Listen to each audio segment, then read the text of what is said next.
تو یہ چاندوں کی پورا ایک خاندان ہے چاندوں کا، ہر طرف چاند ہی چاند ہے، کوئی قمر بطحا کا چاند ہے۔ اگر حسینوں کو حرم میں جمع کر لیا جائے تو ان کا سردار عبداللہ ہے، رسول کا بابا۔ اور اسی طرح اگر چادر کسا کے پردے میں چاند کو دیکھنا ہے تو رسول کا چہرہ دیکھو، نو کے نیزہ پہ دیکھنا ہے تو حسین کا چہرہ، چودھویں کا چاند، چاند ہی چاند ہے، مگر ہر کوئی اپنی صفت کے ساتھ چاند ہے۔ بات سمجھیے گا، اپنی اپنی صفت کا چاند ہے۔ کوئی قبر حرم ہے، حرم کے حسینوں کا سردار، کوئی نور کا چاند ہے، کوئی چودھویں کا چاند ہے، اپنے اپنے وصف پر چاند ہے، مگر ان تمام چاندوں کو ملا کر ساری روشنیاں کشید کر کے جب عباس طلوع بنی ہاشم کے فلک پر، تو عرب نے یہ نہیں کہا کہ حسینوں کا چاند، کہا پورے بنی ہاشم کا چاند۔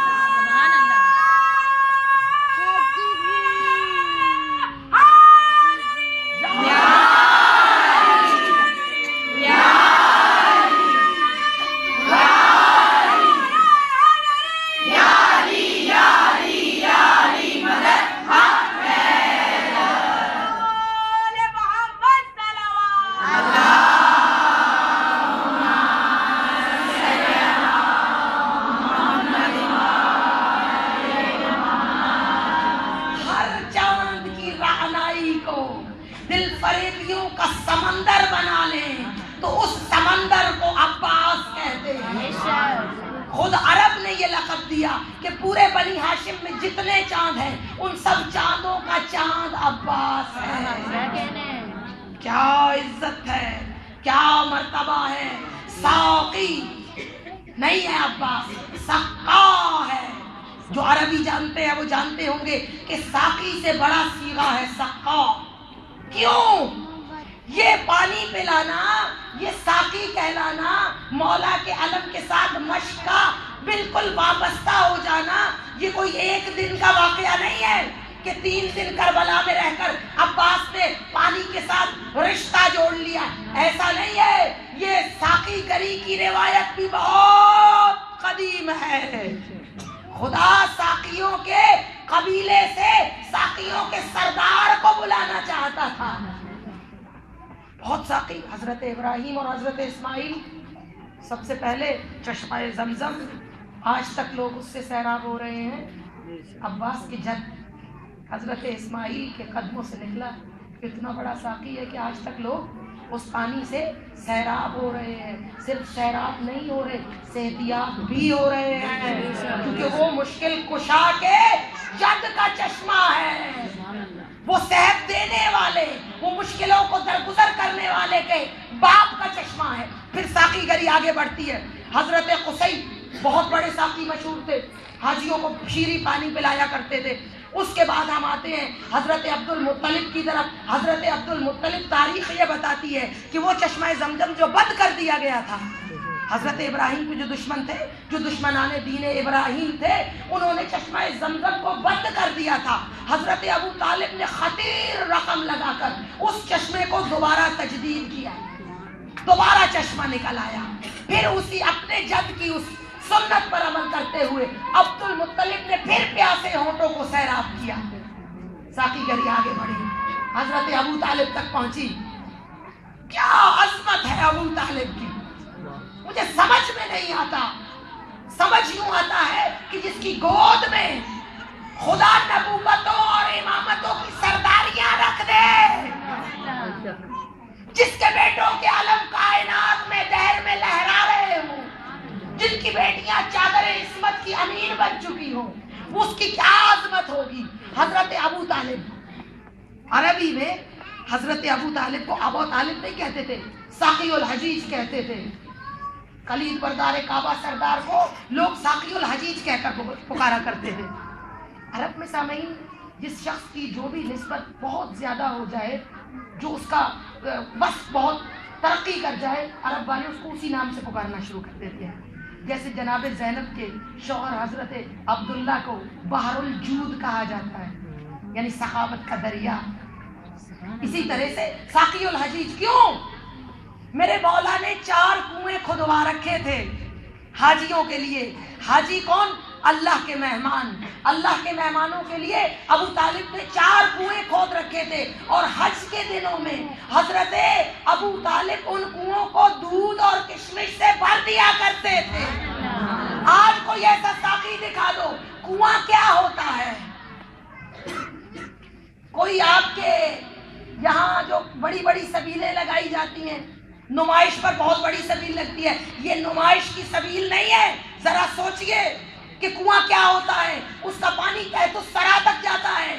ارے وہ سردار کتنا بڑا ساقی ہے جو تحت الثری تک دودھ اور کشمش ملا دیا کرتا ہے. یہ 4 کائنات کی بڑی سبیلیں.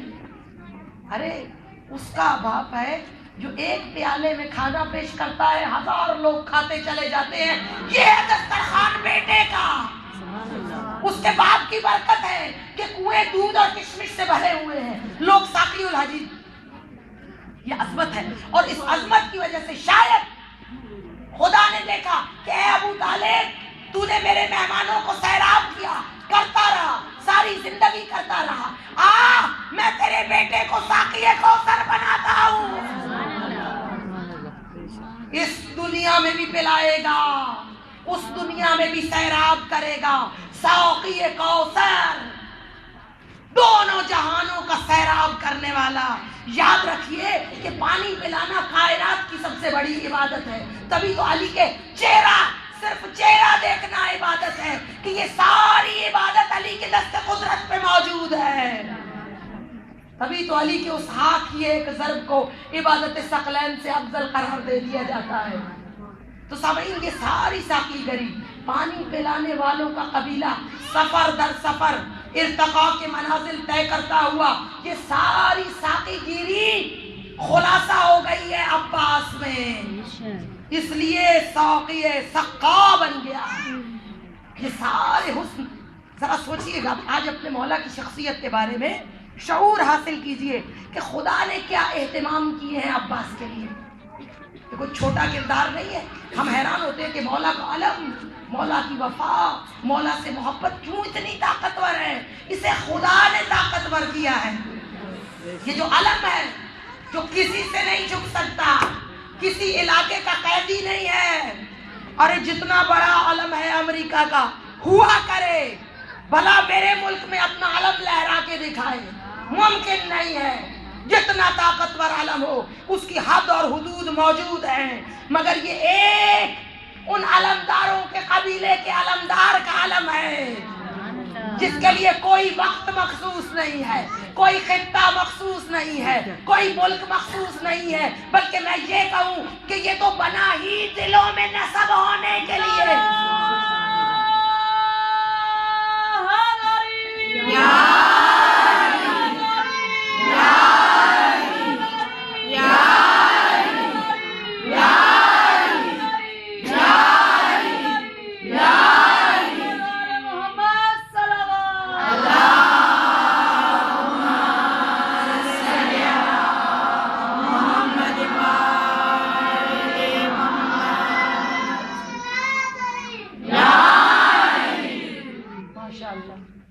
سامعین، یہ انہی ساقیوں کے تذکرے کا فیض ہے کہ مجلس پڑھتے ہوئے دیکھ رہے ہیں کہ کس قدر پسینہ آتا ہے. آج تک ایک گھونٹ پانی نہیں پیا مجلس میں. معلوم ہے کہ پلانے والے کہیں سے پلا رہے ہیں. وہ مائے عشق میرے ہونٹوں سے لگی ہوئی ہے، کسی پانی کی ضرورت نہیں ہے. تو آئیے ذرا اس علمدار کی طرف کہ یہ کیسا علم ہے موجز نما. رسول کا علم جس کے علم میں تحلیل ہو چکا ہے، اور جو علم رسالت علم امامت میں تبدیل کر کے وہ کون سا ہاتھ ہے جس نے سینہ کائنات میں اس علم کو اتنی ثابت قدمی اور استقامت سے نصب کیا ہے کہ قیامت تک جاری رہنے والا ہے. یہ علمداری بھی بہت نسلوں سے خدا علمداروں کو پیدا کر کے آخر میں عباس کو لایا ہے. عباس جس علم کا وارث ہے وہ علم ابراہیم کا علم ہے، وہ علم علی کا علم ہے. علی جیسا صاحب لواء حمد. رسول ایک دفعہ بیٹھے تھے مسجد نبوی میں، علی آئے، چہرہ علی پر نظر پڑی. ایک تو رسول نے پہلی عبادت یہ کی کہ علی کے چہرے کو دیکھا، پھر مسکرا کر لوگوں میں ولایت کا رزق بانٹتے ہوئے مسکرا کر کہا یہ میرا بھائی علی ہے، یہ قیامت کے دن میرے سے 2 قدم آگے ہوگا۔ چلنے والوں نے، بغض رکھنے والوں نے، بغض کی تو ایسی نجاست ہے کہ بغض کی نجاست ہے، نجاست ایسی آب زمزم بھی جسے پاک نہیں کر سکتا۔ تو بغض رکھنے والوں نے کہا معاذ اللہ، کیا رسول اکرم علی آپ سے فضائل میں 2 قدم آگے بڑھ گئے؟ مولا نے مسکرا کر کہا نہیں، یاد رکھنا کہ ہمیشہ صاحب لواء علمدار ہمیشہ 2 قدم آگے کھڑا ہوتا ہے۔ باپ رسالت سے 2 قدم آگے، بیٹا امامت سے 2 قدم آگے۔ یہ ہے عظمت علمداری، وہ علم جو عہد و خیبر و حنین کا فاتح بنا، اس علم نے علم عباس کی شکل اختیار کی، علی نے علم امامت کو اپنے بیٹے کے سپرد کیا۔ وہ ساری علمداری کی روایت عباس کے ہاتھوں میں آ کر علم حسینی میں تبدیل ہوئی، اور علم حسینی آج تک بلکہ قیامت تک میرے امام زمانہ کے ہاتھ کی زینت بنے گا۔